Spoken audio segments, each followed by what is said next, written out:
tetralogy of Fallot, tidak memiliki pulmonary artery, bocor jantung, kelainan katup jantung langka, dan lainnya dirasakan oleh Aaron, bayi berusia 6 bulan. Bagaimana cerita perjuangan baby Aaron dan juga orang tua untuk melawan penyakit yang Aaron derita?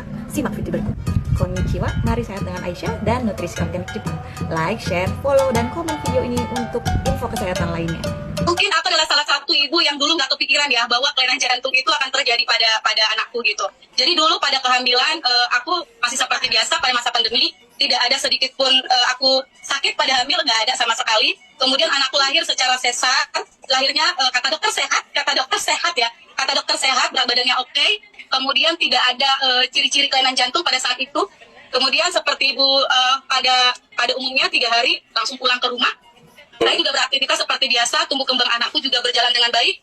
Pada saat usia 5 bulan, waktu itu dia mulai batuk biasa. Gitu. 5 bulan ya? Benar.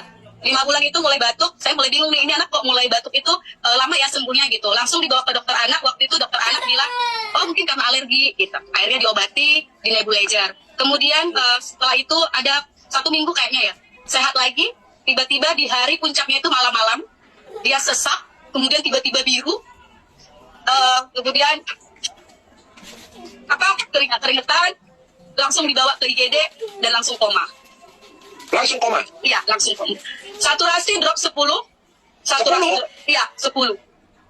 Saturasi langsung drop 10. Aku juga shock banget. Sampai orang IGD bilang, ini kok bisa begini gitu. Saya juga bingung, padahal waktu itu di rumah aku udah ngelakuin apa yang dianjurkan sama dokter sebelumnya gitu. Aku nebulizer di rumah, aku jaga gitu. Tapi tiba-tiba shock, langsung masuk ventilator.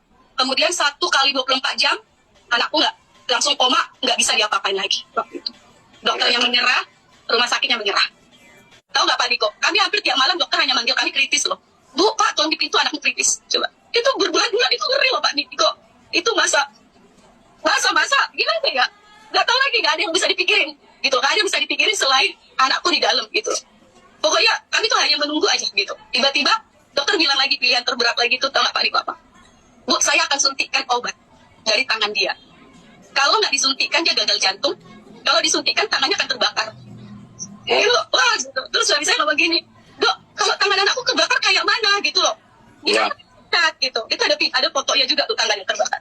Terus dokter bilang, nanti kita operasi loh katanya. Nanti kita operasi. Terus dia bilang, terus kalau dioperasi gimana gitu loh. 1 step aja belum kelar. Terus tiba-tiba tangannya mau dioperasi gitu. Pagi-pagi jam 5 kami dipanggil, tangan anakku terbakar sampai berlubang. Oh. Ya. Oh, itulah foto yang lubang itu tangannya karena di situ ya? Iya. Tapi nggak gagal jantung jadinya ya? Iya, benar. Tapi bagi dokter itu adalah pertama sekali anak yang terjadi seperti itu selama dia jadi dokter. Jadi belum pernah ada case seperti itu gitu loh. Akhirnya dokternya datang, cuma bilang apa? Maaf ya, Bapak Mama Aaron. Saya nggak tahu seperti ini dan belum pernah kejadian seperti ini gitu. Akhirnya aku bilang, kami bisa apa gitu loh kan? Nggak bisa apa-apa. Iya nggak apa-apa. Tapi bersyukur ini anak saturasinya naik 40%. Jadi memang nggak ada pilihan. 40% juga masih di bawah loh itu. Iya, masih hidup dia 40% Pak Niko. Makanya kata dokternya selalu sama aku, jangan terlalu banyak berharap. Angka hidupnya ya 10%. Oke. Lalu kan dokter sampai dokter akhirnya mulai ketemu dia rasanya. Waktu itu setelah 2 minggu dia mulai naik saturasi di 60%. Akhirnya waktu itu dia bilang, aku nggak bisa kok, katanya nggak detail gitu loh. Nanti kita pindahkan untuk MRI. Akhirnya setelah 1 bulan waktu itu, dia udah mulai naik saturasinya, napasnya juga udah bisa bernapas pakai oksigen, tapi belum bisa bernapas sendiri ya Pak Niko. Harus pakai oksigen. Kemudian dicek setelah di 2 bulan itu, baru kelihatan kalau dia kelainan jantung. Jadi kalau Aaron ini sebenarnya termasuk kelainan jantung yang langka dan juga sangat komplit. Jadi dia itu mempunyai 4 kelainan sekaligus, namanya TOF, tetra of Fallot. Itu adalah kelainan jantung yang sangat komplit. Kemudian yang kedua dia itu PIMS, pulmonary arterinya tuh nggak ada. Pembuluh darah penghantar dari jantung ke paru-paru itu Tuhan tidak ciptakan. Aku ingat banget kata dokter gini, Mami Aaron, Papa Aaron, Tuhan tidak ciptakan pembuluh darah Aaron. Tuhan tidak ciptakan. Jadi Tuhan itu menciptakan Aaron tanpa pembuluh darah pulmonary artery. Gitu. Yang dari jantung ke paru-paru? Iya, tidak punya sama sekali. Jadi dia itu hidupnya ya nggak pakai pembuluh darah itu. Terus Aaron ini juga punya bocor jantung.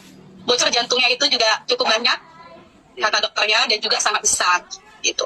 Jadi planning kami cuma satu, kita hanya bisa bersihkan dulu parunya, dia bisa bertahan hidup dulu, baru nanti kita coba rujuk atau mungkin kita coba untuk perbaiki atau evaluasi jantung.